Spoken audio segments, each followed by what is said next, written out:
This is the true story of one family who sold their house, packed up their life, and decided to live nowhere on purpose.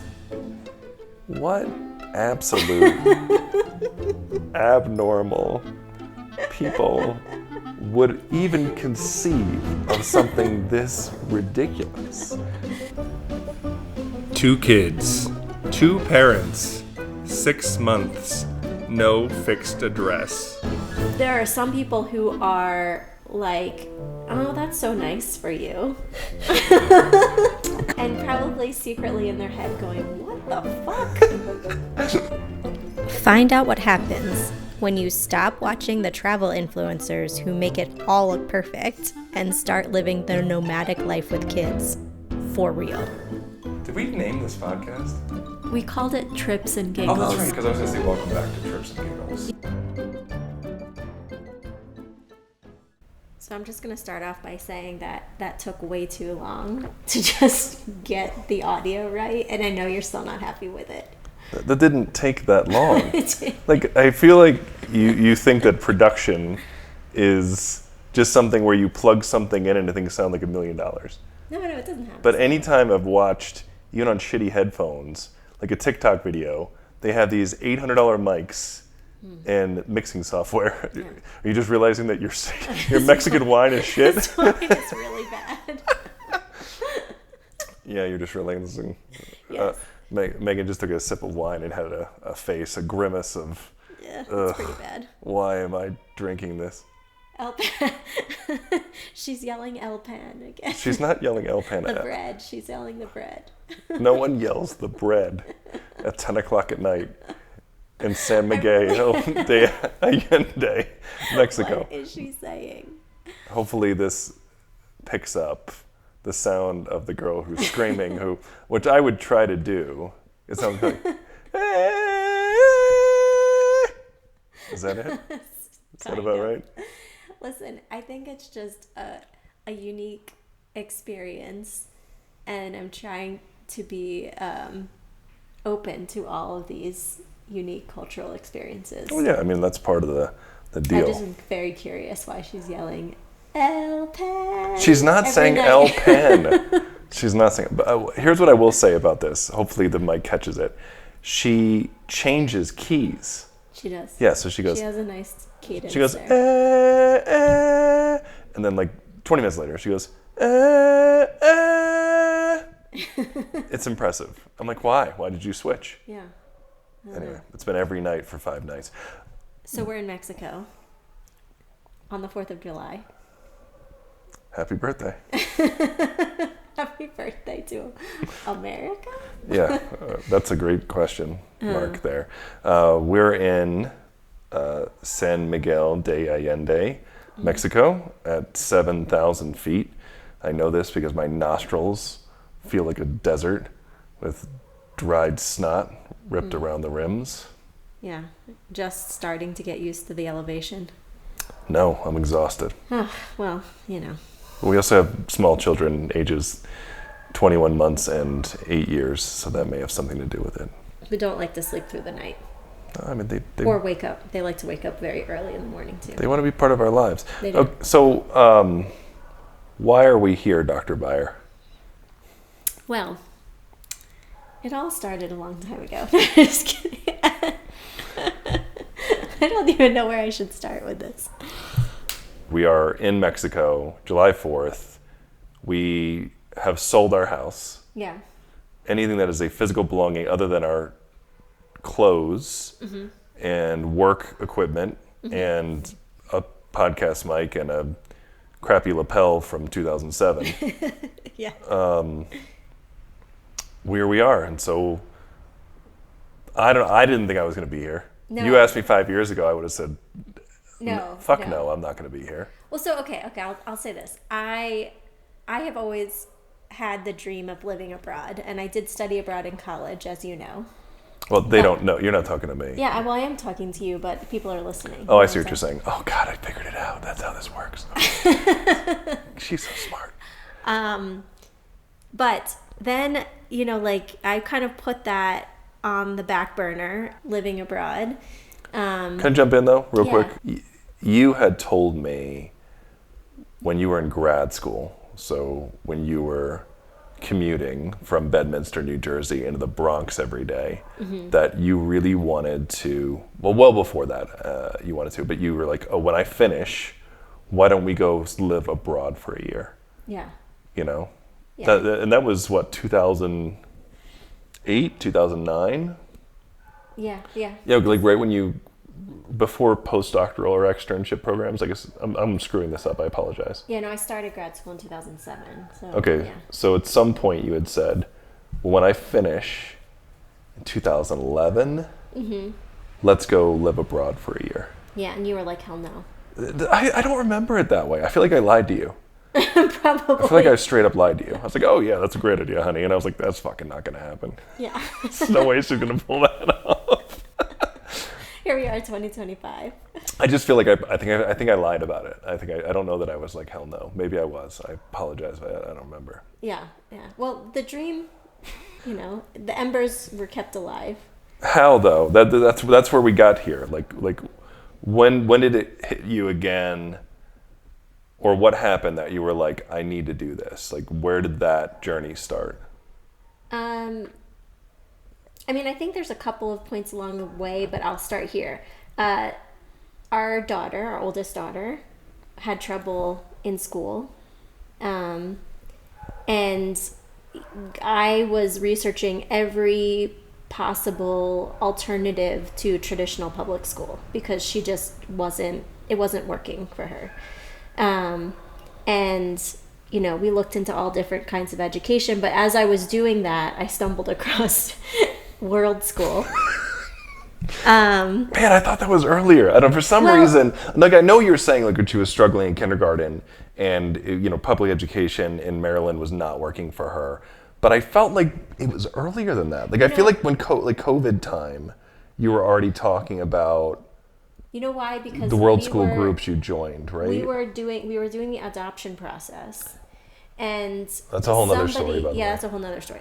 And then somebody in one of the adoption groups, because I like to follow lots of groups. How many groups do you think you're in on Facebook? I mean, just for fun. More than 30, probably. Of all different types. Sorry, that was unexpected. I really was like, I don't know, 12. That caught me off guard. Well, somebody mentioned that the importance of keeping a child who is adopted from abroad connected to their country of origin, their culture of origin. Okay. And so one of the people that was in one of these Facebook groups said, we're planning on doing World School so that we can keep our internationally adopted child connected to their country of origin. And I was like, what the heck is World School? Is this a single school? But no, it's a concept that I learned. And then I quickly went into a deep dive after that and then started really thinking about once our daughter had issues in the public school system. Yeah. When was, so we can just create a timeline here. When was that, the adoption timeline, right? Mm-hmm. So I know we're jumping around a little bit, but we're gonna get to this.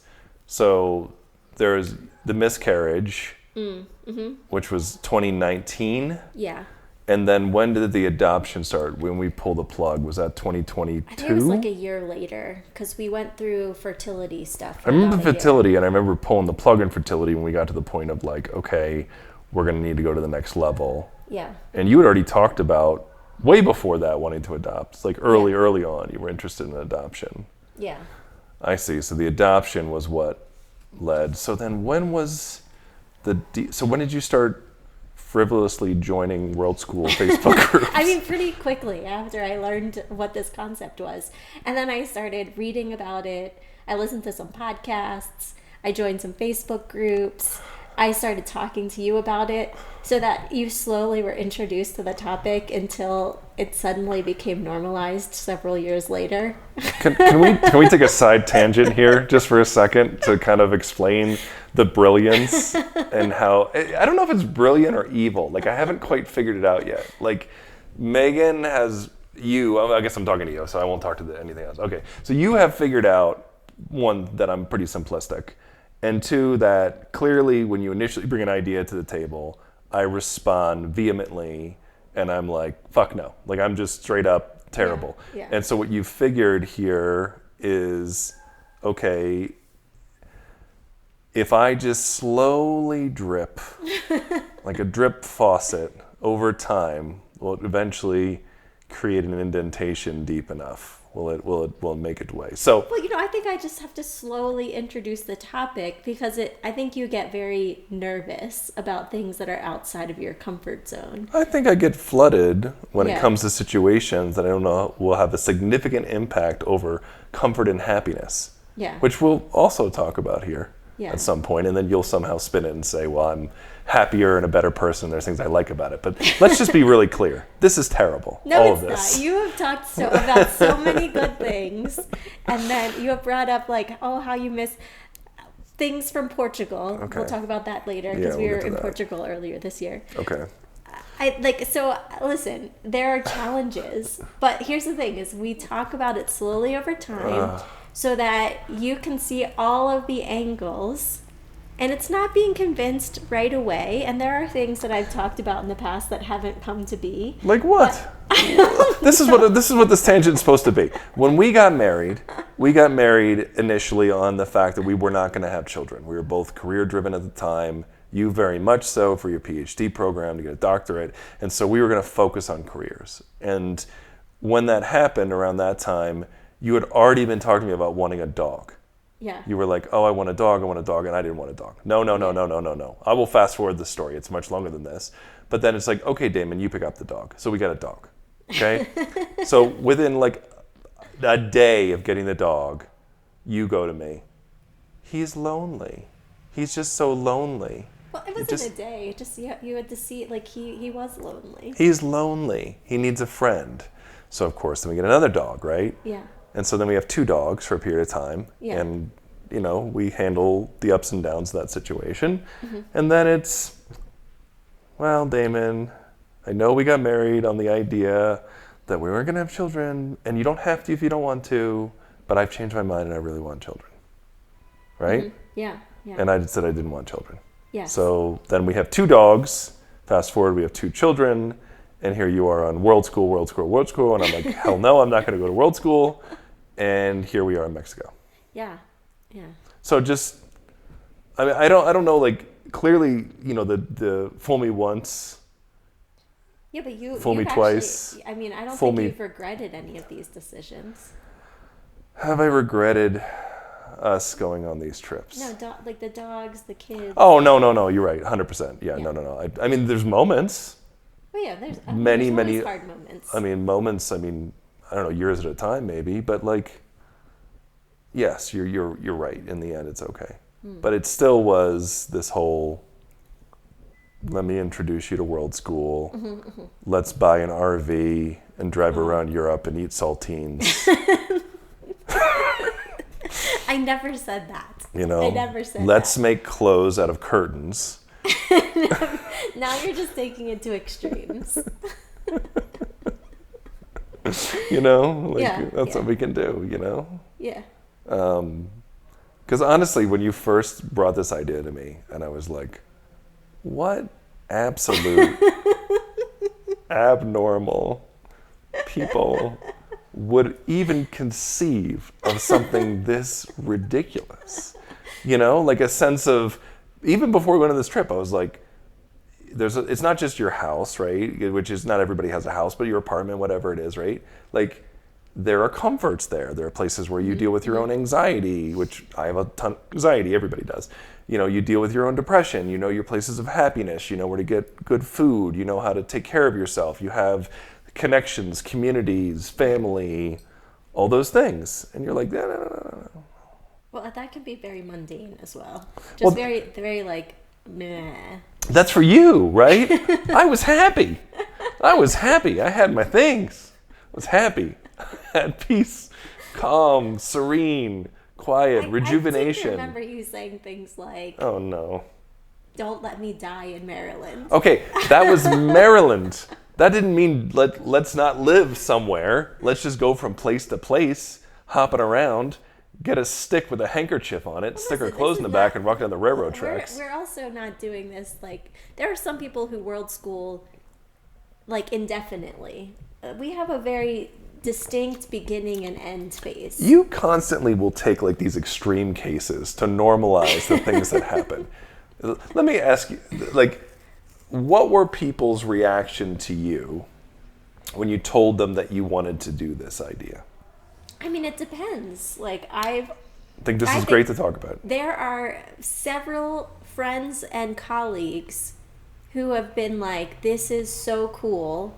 And several who have approached me sort of like in secret. In secret? Why in secret? Really clandestine meetings at night?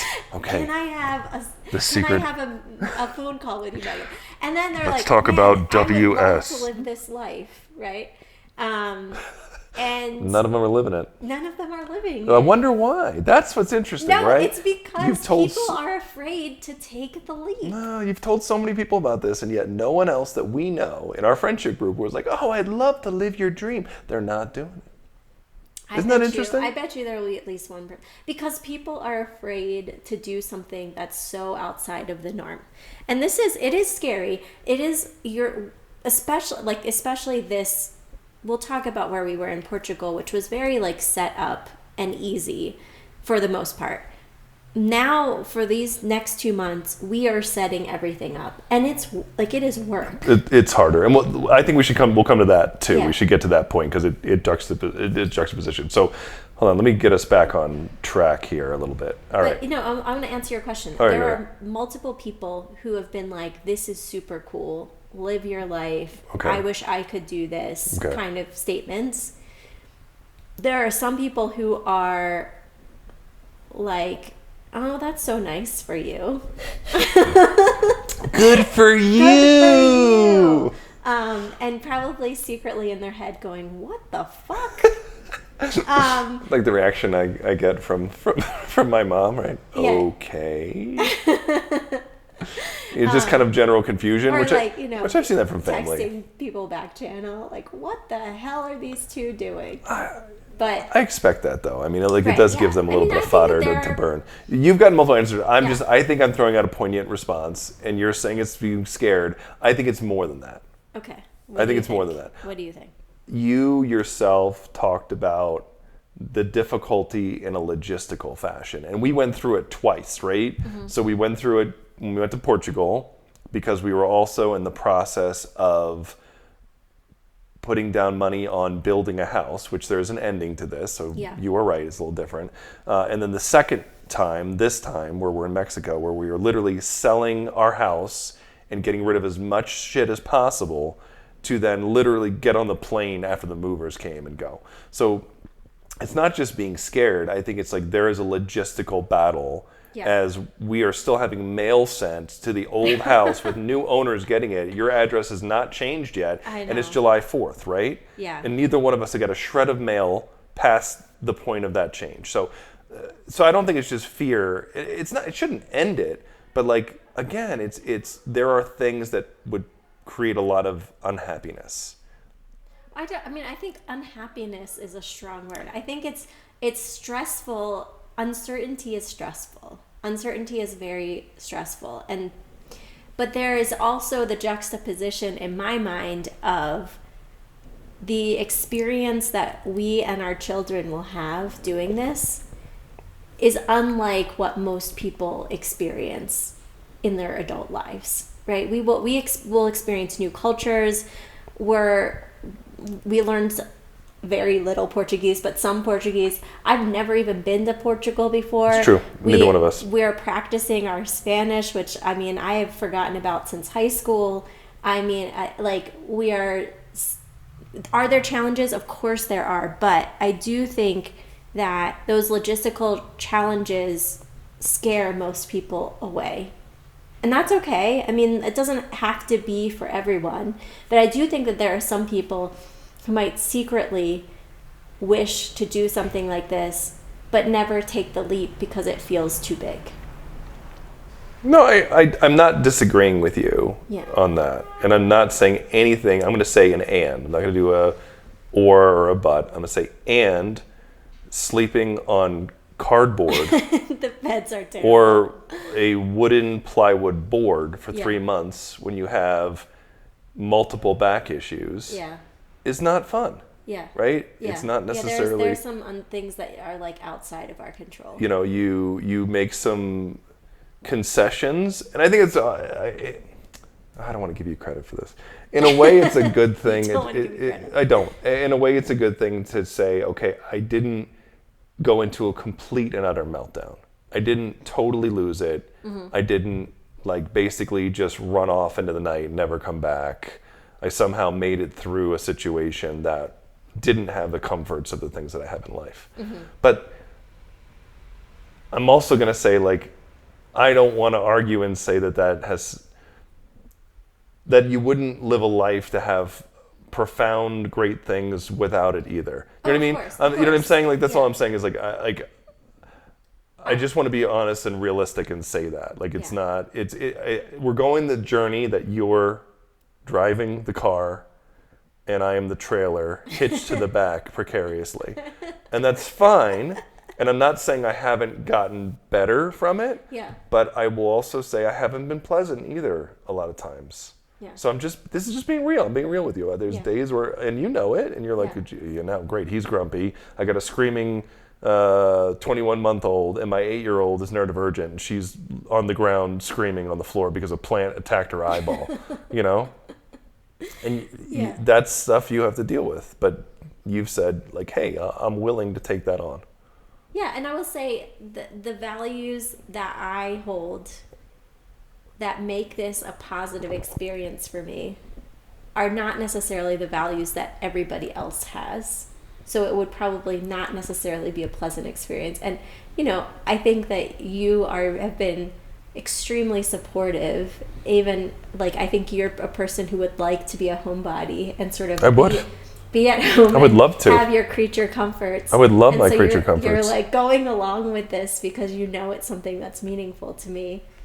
And I think you're getting something out of it. I love the story that you tell yourself, but I also know that, you know, you did say to me that, one, it's been clear it's been your dream since you were in your 20s, right? And so I want to support your dream. 2, there's an end. Yeah. If you were like, we're doing this indefinitely, we're selling everything we own, that's Yeah. going to cause some issues, you know? Yeah. Mhm. And man, I hate admitting this stuff. This ruins my portion of this conversation to like come on your side. And yes, if I pull myself from those moments, there's something that I glean from this. But I'm not saying this would be my choice. If I was not with you, I would not do this. Yeah. I would visit, I would travel. I love travel. Travel and vacation are very different than living in another country. That's another level. It really is. So in case you feel like, I know a lot of people are very traveled, like we've talked to people, we know people, and they go for a week and they go to resorts, whatever. That's totally different than like navigating the corner store and trying to find something in another language and using a translator to try to figure it out, right? Yeah. So, and then, or ordering, you know, chicken hearts and thinking that there's something else. Thinking, oh, I got kebabs, and ended up with Chicken hearts. 8 pounds of chicken hearts. Yeah.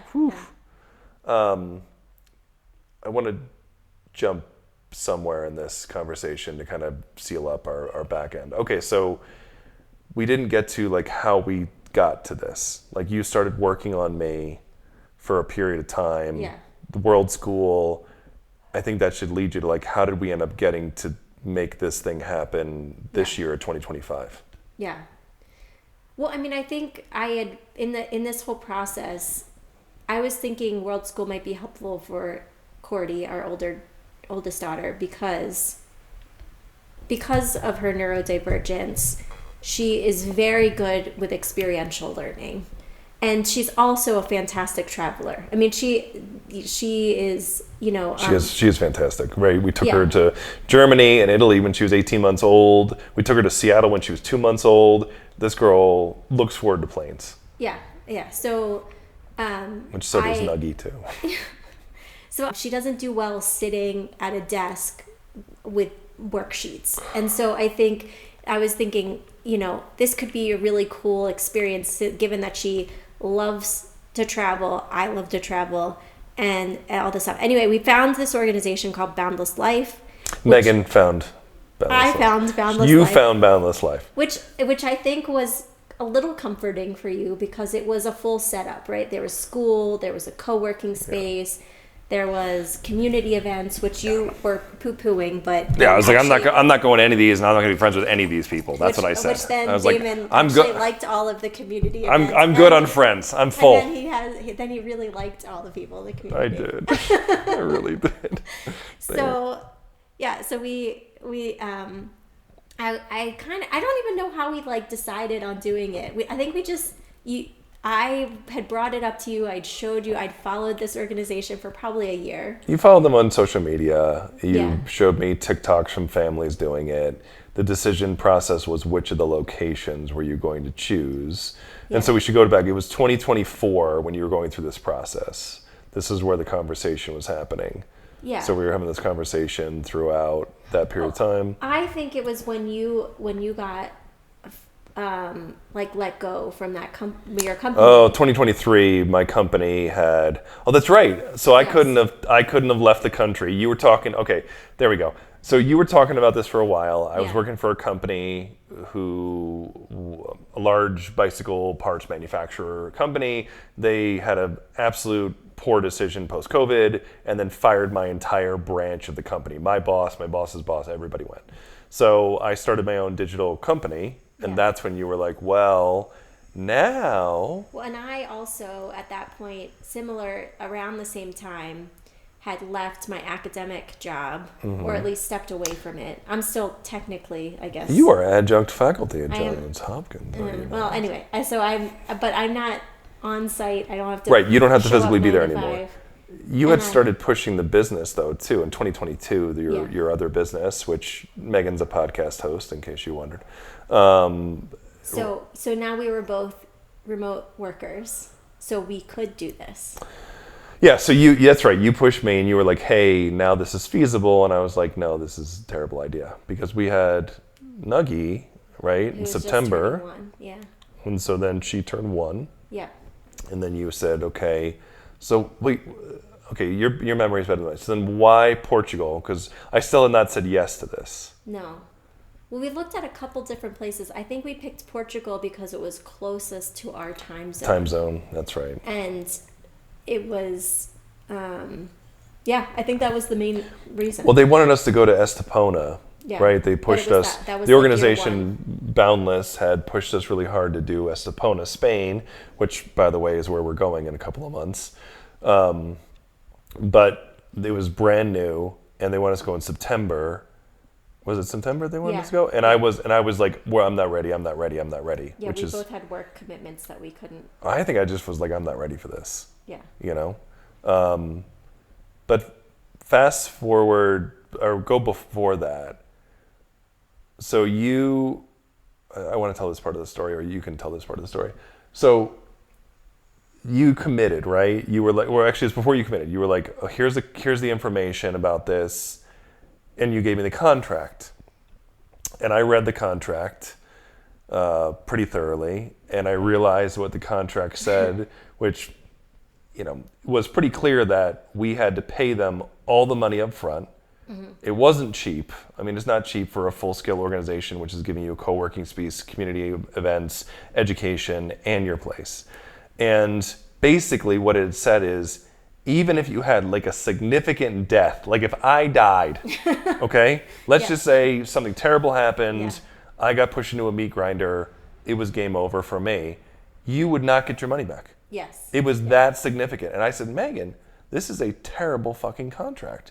I was like, you paid them everything up front, every bit of it, up to 90 days before, and you still can't get your money back. That's what this contract says. Yeah. And so I felt very unsure about it. I called your uncle. I was like, I feel uncomfortable with this contract. Can you tell me how you feel with the contract?